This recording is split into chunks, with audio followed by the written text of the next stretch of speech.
Three, two, one. Heads low, I feel it. Started from the bottom, now headed to the top. What a feeling. I repent, my Lord. Trying to wash my sins with your hands, my Lord. You be going in and all. Hey, how's it going? Justin here from ModernMixing.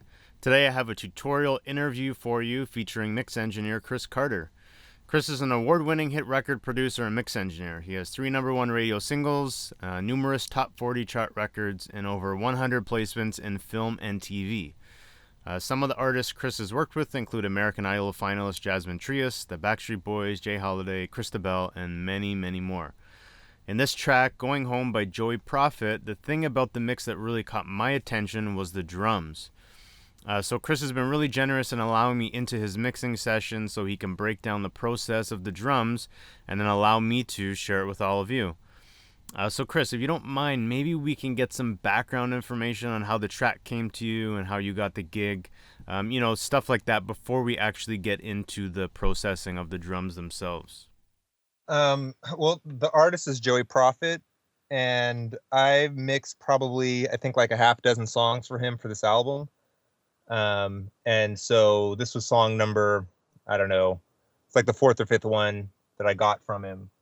And he'd been working with a producer that, I don't know if it's the same producer for all the songs, but at least a few of them, who's also his tracking engineer, is Gil Garcia, and he has a studio called G Studio in New Jersey.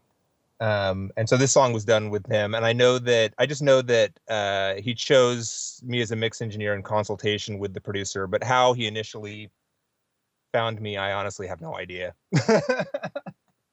I wish I knew. I usually don't really ask that question, Yeah. I should have like a little survey or something, like businesses have, like, how did you hear about us? But I don't really know. So Yeah, cool. No worries. So not a very exciting answer, I know, but kind of par for the course around here. I'm on the edge of my seat right now. But yeah, so like I said, like the drums, for whatever reason, they always seem to stand out. Like they always seem to sound really, really good on your record. So I'm not sure, like, is that like a conscious thing, or is that sort of just like subconsciously as you're going through the record and it just sort of ends up that way? Well, consciously, I mean, I just try to make the record sound good, everywhere that I can. And, you don't really want to neglect any element. So I just try to be thorough. And so I think the drums are just part of being thorough, I think. All right. As like the drums on this record, were these done completely in the box, or was there any sort of outboard gear going on with this one? These drums were all in the box. The only outboard gear was all used on the vocals. So I can pretty much show you everything that I did. I think a lot of the drums, I'm guessing, I mean, I really have no way of knowing how Gil, made the beat and stuff like that. But I'm guessing it was, a lot of, plug-in instruments and stuff like that. Like most, hip hop producers are working these days. So I got a lot of the tracks were like in stereo. But as you can see, I like turned them into mono tracks. Anything that was mono before I started working. I do that generally because, particularly if I decide to throw on some outboard, if it's a stereo track, it's a pain in the butt. If it's a mono sound on a stereo track, and then you try to run it through a mono EQ outboard or something like that, and it's going to be all goofy, because only one side of it's going to get processed. So just kind of out of habit, I convert mono stuff into mono. Not all the time, but a lot of the time. So... Especially like if it's like a drum sound too, like for instance, like a kick and a snare that maybe doesn't have to be stereo. Is that something that you would no, just I mean, basically when I get the record and I kind of lay it out, get it organized, and then I go through and I do all my mono stereo stuff. So anything that's split mono, that's 2 tracks left and right, that really is like a stereo sound. Like for example, a crash cymbal that's stereo, and it's split stereo, I'll just bounce that onto a stereo track because it makes it easier to work with. And then anything that's a stereo sound that's really just a mono sound on a stereo track, I'll switch that to mono. I'll usually just put that on a mono track and it'll automatically do that. And I'll go through track by track and I'll just listen, a lot of times it's obvious, sometimes it's not quite so obvious. So sometimes I'll do like a phase inversion thing or something like that to check if it's really mono or not. Especially if I get like split stereo tracks that are really mono, like that can really be annoying. But it's just, it's par for the course. It happens. So if I get like, kick left on one track and kick right on another track, I'm like, okay, is that a stereo kick? Do I really need both these tracks? So I'll flip phase on one to really find out for sure. And then I'll just toss the other one. I often make like a little folder up here, unused tracks, and that'll be stuff that is superfluous or whatever that, I don't necessarily want to delete it from the session in case like, oh crap, I really needed that. Yeah. But so I just kind of go through that way and do that. Okay, cool. So we're looking right now, or like the orange parts, that's where the drum starts? Okay, so I'll just kind of go really quickly over how the whole thing is organized. That way that everybody that's watching, doesn't get kind of lost in the session. So this is like my dump bin of any tracks that, I'm not going to use, but I need to keep in the session in case I have an oh crap moment and I need them. And then I've got, these are my reference tracks, which is some of the tracks from other tracks from the album and the rough. And then these are my drums, and then the rest of the music, effects returns, or sorry, groups, effects returns, and then all my vocals is last. And I pretty much set it up the same way every time. So my drums are from here to basically here, and I start off the dark orange stuff here are what I call like the skin drums, which is basically kicks, snare, and toms, anything that has a skin on it. But that would also include, obviously, since most of the records don't have acoustic drums, anything else that's acting like that. So in this case, I have a hand clap, which would normally be considered auxiliary percussion or something in a traditional sense. It's not really serving that role, so I have it along with the snares and stuff. Then I have my metal parts, so hats and cymbals, gongs, anything like that. And with an acoustic drum set, this would also include rooms and overheads.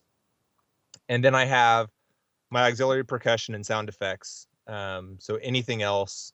And in this case, this blue track is like a countdown. It's like a little 3, 2, 1 thing. I'll just hit play right here. 4, 3, 2, 1. I'm just kind of counting that in my own brain as a percussion track, as like a sound effect thing. So that's my drums. And then we get into the music tracks down here, like bass, bells, stuff like that. Okay, so maybe we can discuss the routing of the drums, like as far as like what sends you have different parts going to, and like, sorry, are they all grouped to one track? Well, what I have going on is all the music tracks, which is everything left of these blue faders are my groups, and the pink down here is my effects return. So anything to the left of these groups, I use group and bus interchangeably. I apologize in advance, but I'm kind of old school in my terminology. So I will often say bus instead of group. So these are all my music tracks, and they all ultimately end up in, the whole record really ends up in all music and all vocals. Ultimately, the whole record ends up in these two channels and these two groups. So all music has all of the music tracks plus all of the effects returns that are go-to music tracks that are associated with music tracks. And all vocals has all the vocal tracks plus any effects returns. So ultimately, at the end of the day, if I hit mute on all music, I get an acapella. If I hit mute on all vocals, I'll get an instrumental. And the reason the effects returns are routed there also is because to make that possible, but also if I mix the record and I decide, you know what, the vocals on the entire record are a half dB too loud, I can pull this one fader down a half dB and it'll pull down all the vocals and their effects returns. A lot of people have like a separate group for effects returns, but I don't do it that way because of this reason. So the drums, as along with the rest of the music, are ending up in this bus right here, which has the Slate VCC on it, which is set to SSL and it's cranked. And I'm hitting it. I don't know how hard I'm hitting it, but let's play it and find out. So I'm almost pinning the meter. It's not uncommon for me to pin the meter on that. And then from there, both of these channels these groups go to my 2 bus, which is right here. And it's getting slate VCC, same setting, SSL +6. And I think, again, the meters are probably going to be almost pinned.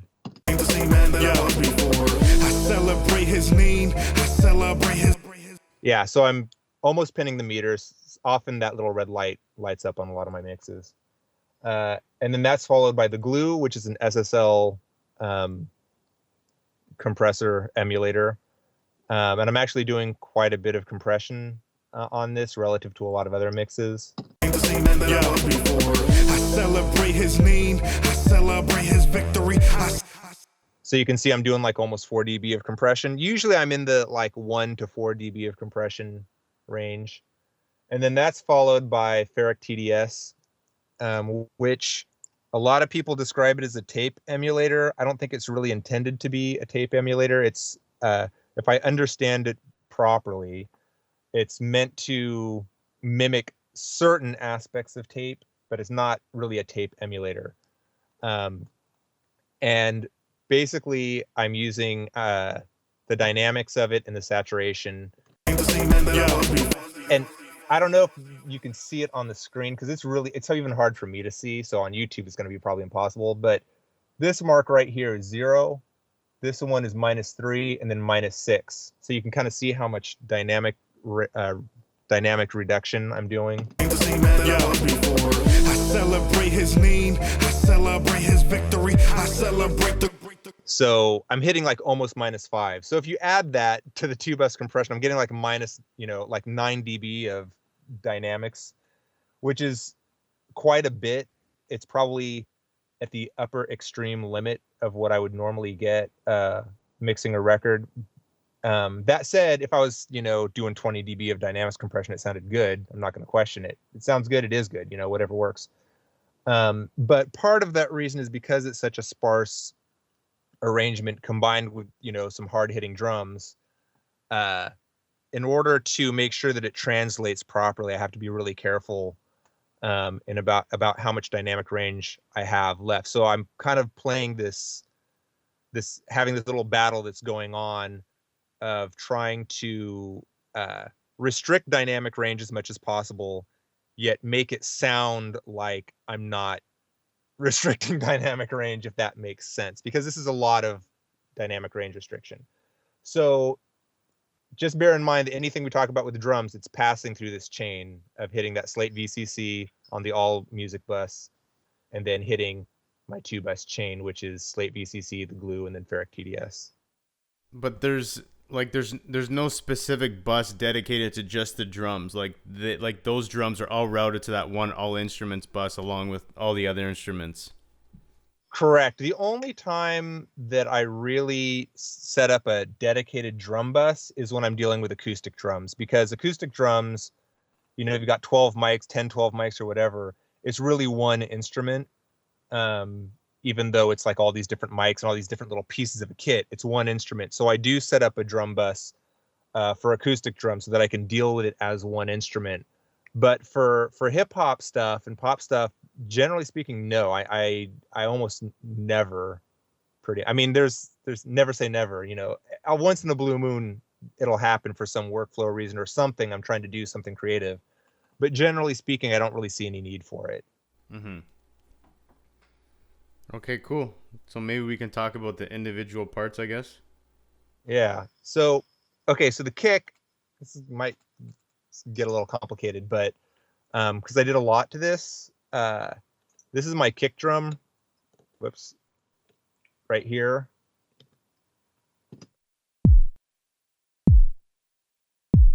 And if I bypass everything,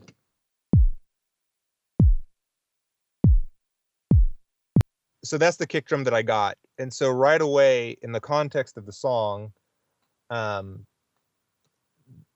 knew that I needed to do 2 things to it. One, is I needed more punch. I needed some slap, and I needed some weight to it. So the punch I'm getting, basically I need more attack. And so what I'm going to do, or what I did, is I created dynamic range via compression. And this is the Kajera House Classic compressor. It's what I use basically when I want a DBX 160X or XT or A in the box, because it can mimic it incredibly well, from my perspective at least. And a lot of people, I think, they get, especially younger people, kind of get thrown for a loop with compressors on kick. So I'm going to kind of go in depth about this so people understand. What I'm doing, normally people think of compressors as restricting dynamic range, and I'm actually going to be using this compressor to expand the dynamic range. So if you think about like the ADSR of a sound, I'm increasing the A part, the attack. And basically what I've got set up here is an 8-to-1 ratio. Sometimes I go infinity.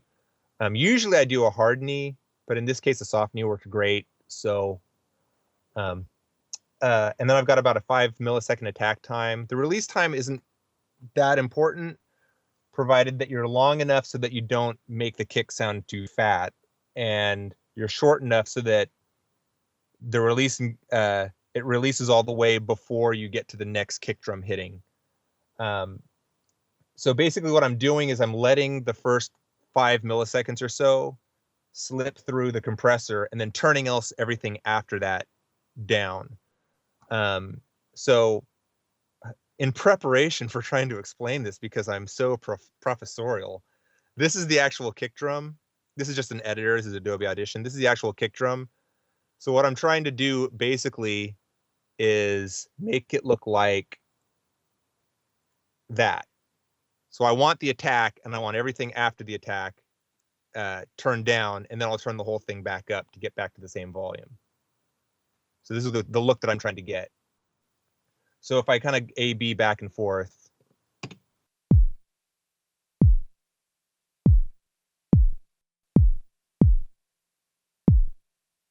so I get like all that attack there. And as a fringe benefit, I also get a little bit more high end, because like most kicks, although this one isn't very drastic, obviously the attack portion is a higher frequency than the rest of the kick. Obviously well, maybe not obviously to everybody watching, but the longer the wavelength, the lower the pitch, and the attack portion has a shorter wavelength like most kicks, although this one does not exactly go very high, so which I'll get to how I deal with that. So by increasing that attack time, I also get the perception of a little bit more high end on the attack. So then after that, then I've got an EQ, and this is basically to give me the lows and to give me a little bit more of that attack, to that clarity to cut through the mix, because I'm basically trying to play this game of cueing the listener in that a kick is happening with the attack portion in the high end. And then once the human brain knows that the kick is happening, I can have the lows not be quite as loud, eating up all my headroom, and focus on low end extension. So for my lows, this is I know this looks freaking crazy, but I've got 33 hertz here, and I got it cranked to the max, which is about like plus 18. And I know it sounds completely freaking bonkers, but it allows me to get basically underneath the sound. So it adds a lot of weight without adding a lot of mass and eating up a lot of headroom, as opposed to if I had boosted, say, 100 hertz, 6 dB or something like that. And it also avoids, reaching up into my mid-range and stuff like that. So I have a lot more space to work with other instruments. So if I kind of go back and forth, and then I've got a little bit of high end to help accentuate that attack, which is at 10K. So if I flip back and forth with that,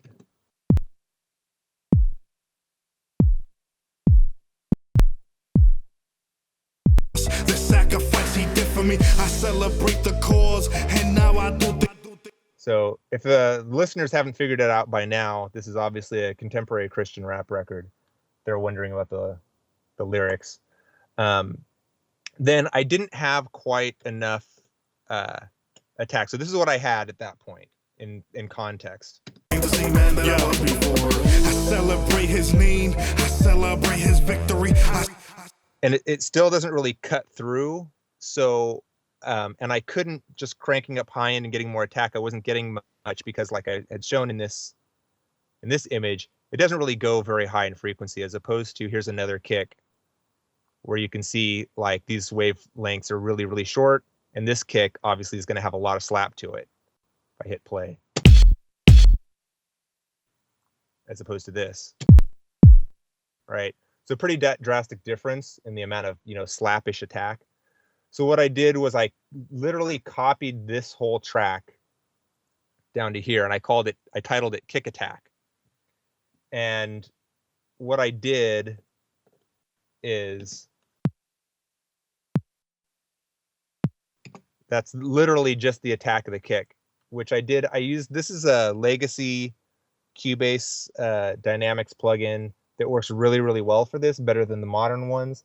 So it's what I use. And I've got a 10 millisecond release time and a 10 millisecond hold time so that I don't get chatter. And basically what I did is I brought up the threshold until I'm just clipping, like, if you imagine where my cursor is a line, I'm just clipping the crest of the attack. So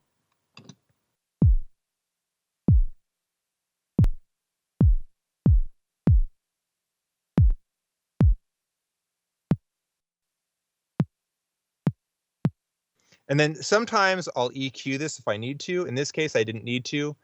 And that gives me a lot of high end in the attack because, like I said, I'm just clipping this right here. And when I clip it, I'm starting like probably right about here. I mean, I don't know, obviously, I'm just going by ear, but right about here. So if you imagine a vertical line here, if this is 0 phase of the waveform, and this is 90 degrees phase, this is 180 degrees phase right here, right?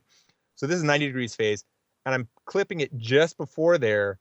I'm somewhere around in this neighborhood. So I'm at like 80 degrees phase. And that's, anytime you do that, you're going to get, a click. So like, that's why a lot of times when we're editing, waveforms and stuff, we do that snap to 0, right? You're snapping to 0 phase so that, or a 0 crossing, 0 phase. Well, 0 crossing isn't necessarily 0. It could be 180 degrees phase, but, to avoid those clicks. If you edit in the middle of a waveform, you get a click. So I'm basically intentionally doing that with a gate by hacking it right here, essentially. So that gives me that nice click, and then I blend that in, and I go from this, I'll unmute it, I'll play it, and then I'll unmute it. The same man that I was before. I celebrate his lean. I celebrate his victory. I celebrate the cross, the sacrifice he did for me. I celebrate the cause. So I get just a little bit more of that kind of cut through the mix power. It's very subtle, but it makes a big difference. So you're using a gate to add click to the track. Exactly. I'm using the gate to just get, like, literally, I'm probably getting like half a cycle or something of the attack, and cutting it off to get the start point of that cycle away from 0 degrees phase, to get it to the. Don't think of phase as, people watching, don't think phase and polarity. They're loosely related. I'm not talking phase like the phase button on your mixing console, like flipping phase. I'm talking about the phase position of the waveform. You have from 0 to 360 degrees, and you can start a waveform at any point in there. It kind of goes back to, remember pre-calculus in high school and all that crap. So that's the game that I'm playing. So in answer to your question, the short version is yes. Yeah. No, that's I mean, I've probably tried like 1,000 different ways of adding like top end or click to a track, and that's, I'll be honest, that's not one of them, so that's actually kind of interesting. I've never seen anybody talk about that before, so that's pretty cool. Well, the thing is that, dynamics and compression and EQ are they're completely different things. They're very related. You can use a compressor almost like an EQ, like by pulling up that attack, I'm adding a little bit more high end, just using the compressor, and then using that gate, I'm creating high end. And as you can see, the only EQ in terms of high end I added was this what's about 4 dB boost all the way up at 10K. And really the sound, that kick tops out way lower than that. So what I'm doing is I'm really getting about a dB or two of actual boost. I'm just boosting way higher than I really need to, so that I get a really shallow slope, because I don't want to bite in too low with the rest of the curve.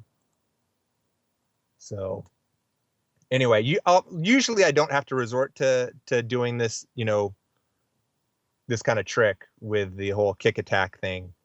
But it often does happen if you don't have a lot of high end in the kick drum, because I need it to cut through. I need the auditory cue, and I need the attack to give the listener that auditory cue, because then I can have the rest of the kick lower. That's why, a lot of, anybody watching this that's like a young beat maker and stuff, one of the problems that consistently happens is just the massive over compression of their stuff. And part of the reason they do that is because they just keep cranking up the lows and just keep cranking up the kick until you can hear it. And that just creates far too much dynamic range in the mix. And then they have to, compress the snot out of it and limit the snot out of it to get it up to volume. And I'm kind of playing a game where I dance around that by just trying to make sure that it's clearly audible. The important parts of it are audible, in the temporal realm, that attack portion cues the brain in, and then I don't have to worry so much about what happens after. Probably over explaining and talking in circles by this point, and people are like, I wish this guy would shut the hell up. Happens to me all the time. All right, so what's next? Okay, so then I got 2 snares on this thing. First snare sounds like this, and it's just got it sounds like a plate reverb or something that's on it. It's printed that way. Oh, whoops, I've got both of them going. Sorry. So this is the first snare, and then this is the second snare. It's just like an 808 snare. And basically, it didn't really do much. The one that has the plate reverb on it, I started to EQ it, and then as you can see, I decided I didn't need an EQ. I just didn't take the plugin off. The other one, if I bypass the EQ, so it was just a little thin sounding, and I needed a little bit of weight. So I went at 180 and did a low shelf, probably plus 1, 2, 3, plus 6, 7, something like that. And then I did a high pass, I was basically turning it into sort of like a low frequency bell, but kind of a lopsided bell curve on the peak by doing that. So I'll just kind of flip back and forth.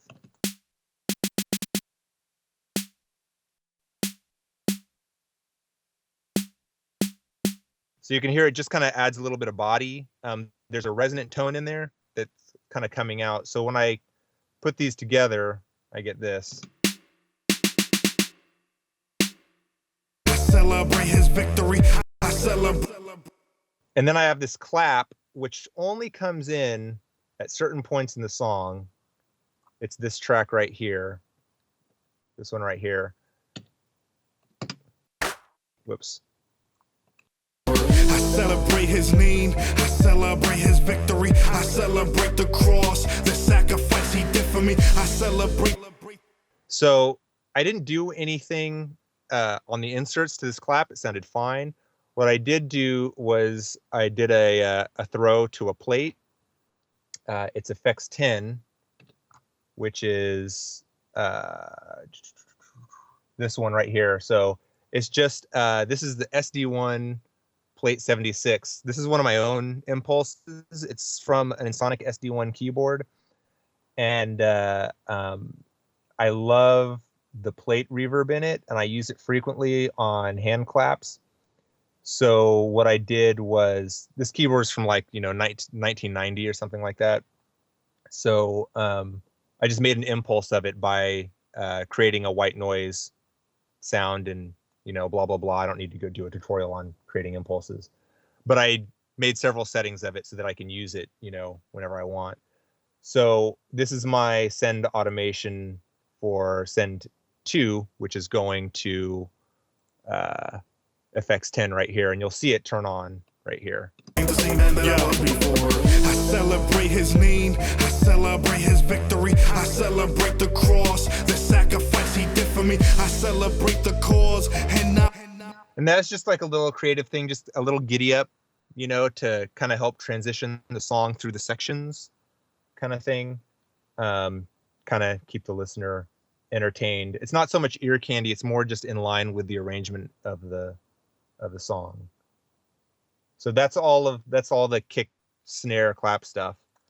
Then we get into the metal parts. Hi-hat, I don't think I did anything to it. Nope, didn't do anything to it. The cymbal, I did a little high-end boost at 10K, brightened it up a bunch. That's this channel right here, brightened it up a bunch.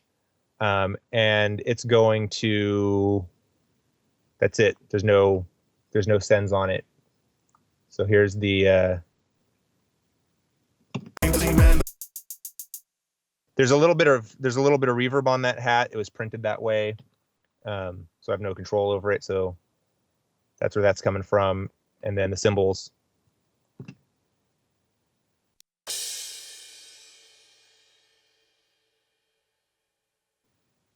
Nothing terribly exciting going on processing wise.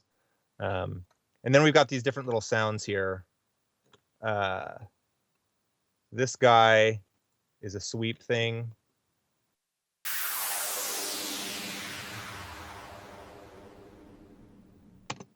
So I've got a standard, delay thing on it. But I'm also doing a Haas delay.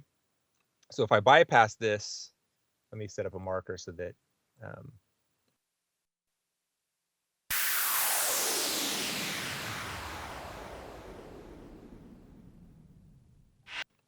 so that's the actual sound. So I do a Haas delay. This is the plugin that I use for Haas delays because it's really easy for me to set them up on it. So you can ignore the left side because the mix is set to 0%.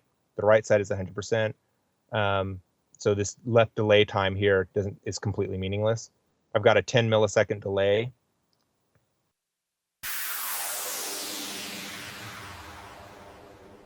And that makes it stereo, basically. And then because of the precedence effect, it's going to sound like it's coming from the left side. Two of the major ways human beings perceive where a sound is coming from is the temporal aspect, which is, where does the sound occur first? And in this case, it's obviously occurring on the left side first because there's a delay, 10 millisecond delay on the right side. The entire sound, I should say, is delayed 10 milliseconds. So we're going to think it's coming from the left. So it's going to make it feel like it's panned that way. So the other way that we determine the location of a sound is through the volume, in our relative ears. So if I turn the right side up a little bit higher than the left side, it kind of balances that out. So temporally, it sounds like it's coming from the left. Volume-wise, it's kind of from the right. They balance each other out, and it kind of sounds like it's in the center. But this really, context has a lot to do with it, how much you need to balance it out because of masking. So it depends upon how much the sound is masked. If it were a more percussive sound, like a snare or a clap or something, I might have to go more extreme with this offset on the gain here and make the left side even lower and the right side even higher because there's going to be less masking on it from other instruments. Then we've got this sound here, which I didn't do anything to. And then we've got this sound right here.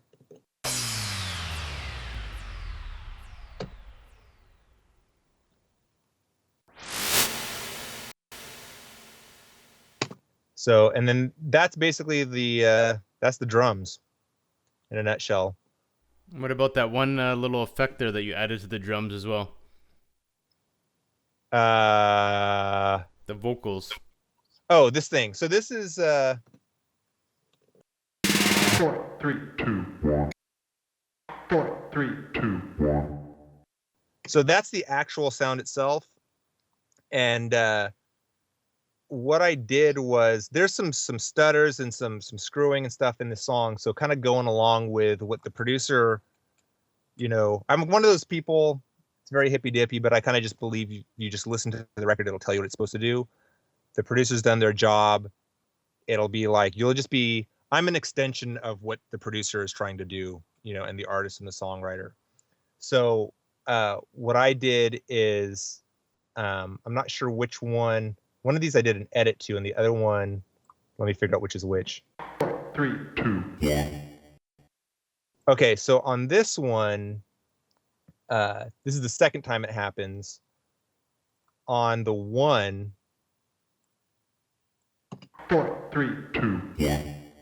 I automated a little bit reduction plugin, which is this guy right here.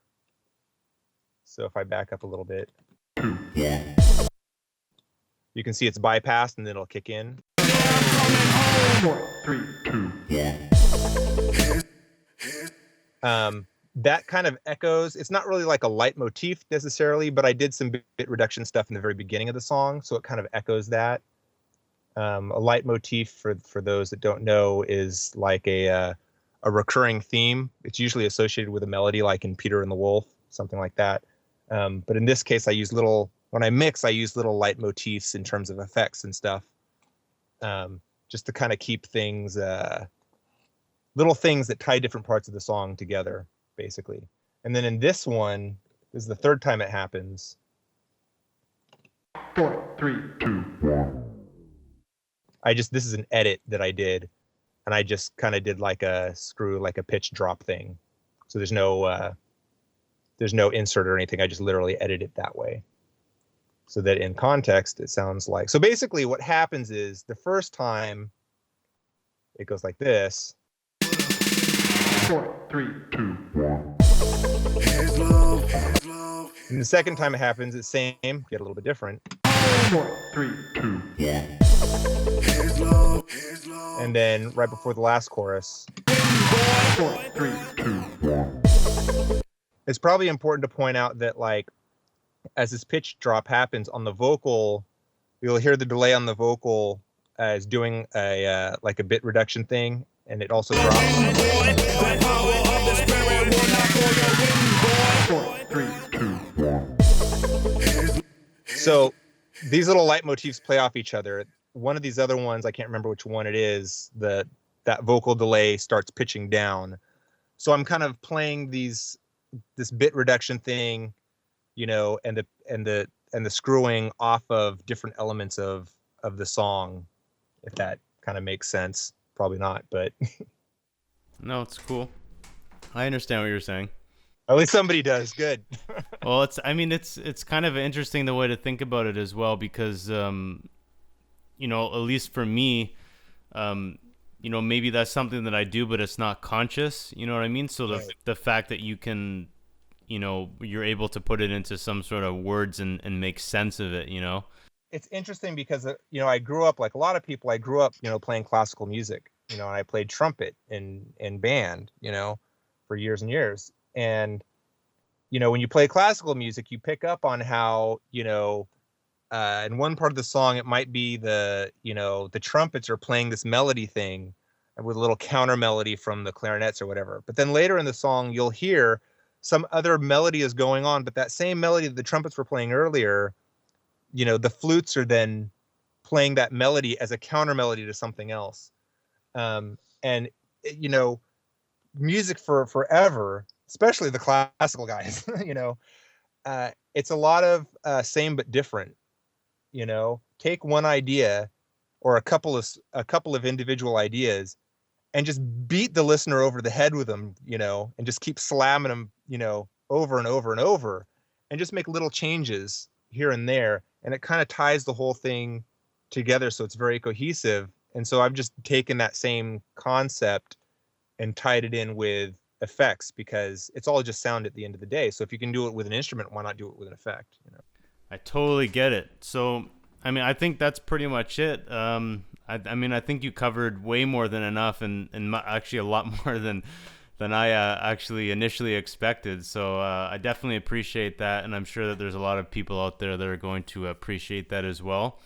But before we do head out, if people do want to get in touch with you, what is the best way or ways, or, you know, how can they, you know, reach out to you?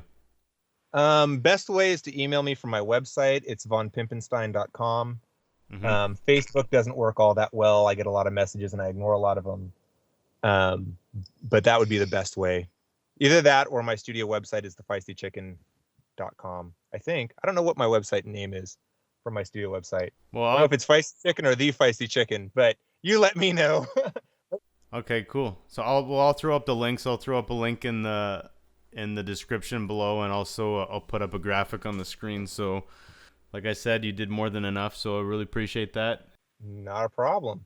All right, great. So thanks for doing this, and I guess we'll see you guys in the next video. 4, 3, 2, 1.